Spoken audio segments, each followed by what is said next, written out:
Good morning, Americans. This is your favorite alien here with Bubba on Wednesday, June 25th, I believe it is. And we're sitting here for Andy Rooney. So here it goes. Well, Americans, in 2009, just before he signed off CBS 60 Minutes, uh, Andy Rooney did a rant, as you call them, on mailbag and presidents. Well, unlike Andy Rooney, I don't get any good mail, and I definitely don't get any bad mail, but he said he got a lot of that, which he didn't read, except for two guys. One called him, he didn't understand why he liked Obama, and another one says, how can you uh, be good to a president when you got a Muslim? Well, I didn't think that Andy Rooney was the type of guy who was muscled. To me, that wasn't his style. Um, but on the presidents, and he was quoting this, forget what the historical thing that did it, but they ranked presidents, of course, they put Georgie Porgy, Washington, number one. Honest Abe, was he very honest, really? Number two. Uh, FDR, number three. Now, that's questionable there. And Teddy, number four, with that big stick. I don't understand that. Anyway, that's who they put as the top four. And in the bottom, they put James Buchanan. Oh, poor Mr. Buchanan. And somewhere in the middle, they put Herbert Hoover, towards the bottom anyway. But you must understand that a lot of people blame Herbert Hoover for the Depression. He just happened to be president for 6 months before the Depression. Poor guy. The guys that cost him were Wilson, Howard Taft to a certain extent, and Harding and Coolidge for having a gay old time. Remember the Roaring '20s? You come in with your gay apparel and we'll have a gay old time. That's where the gays came from, the 1920s, huh?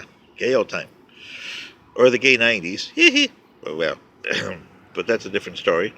But that's why they ranked Mr. Hoover there. I wonder where they put Mr. Trump. Yeah. Well, to me, you can't rank a president like that because presidents are really just stand-ins for the office, or that's what they're supposed to be, caretakers. But they don't act that way. Each one has an agenda. I mean, FDR had an agenda there.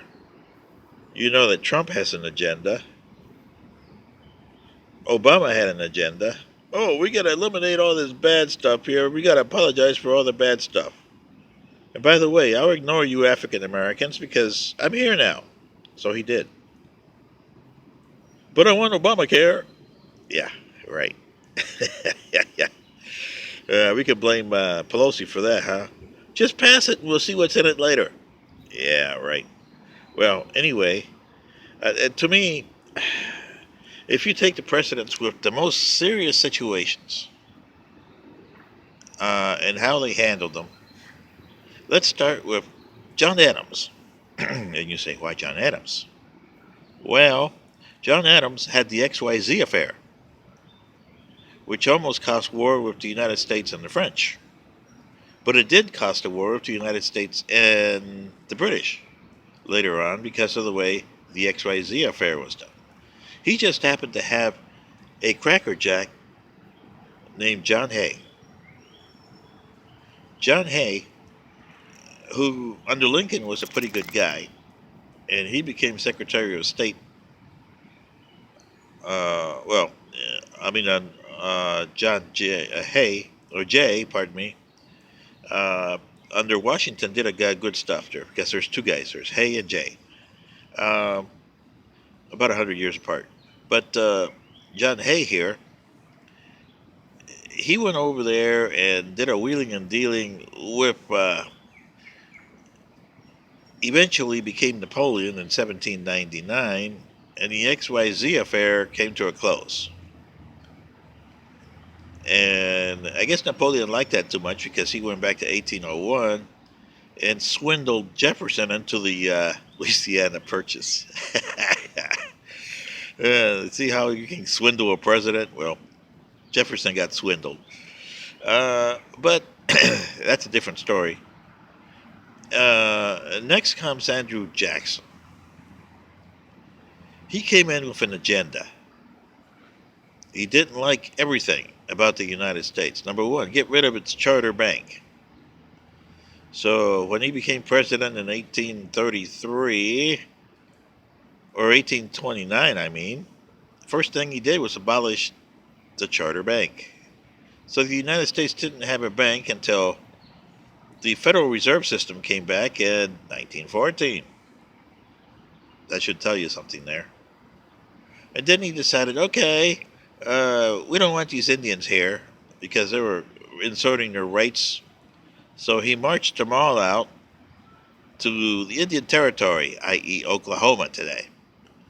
The only problem with that was still claimed by Mexico, remember, but Texas said it was part of Texas. Anyway, that was one of the disputes that caused the Mexican War.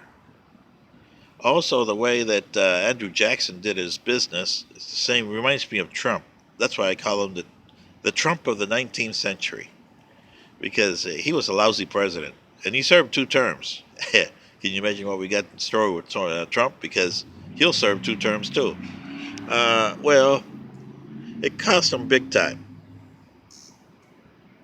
And by the time he left, his successor, Martin Van Buren, was left with the Panic of 1837. Woohoo!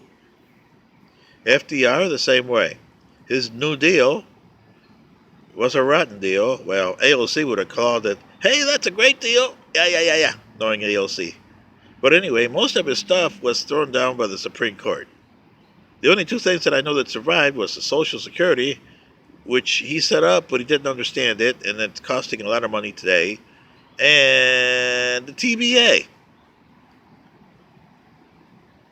And I guess that's where Jeannie C. Riley got her Harper Rally PTA. Anyway, that does that. And then we got Trump,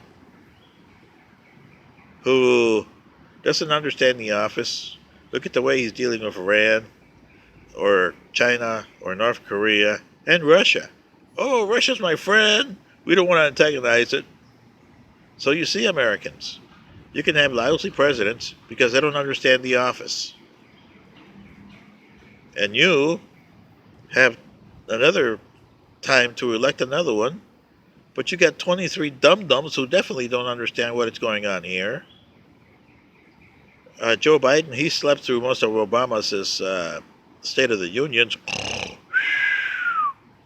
You know, if you can see all the State of the Unions, you'll see him over there.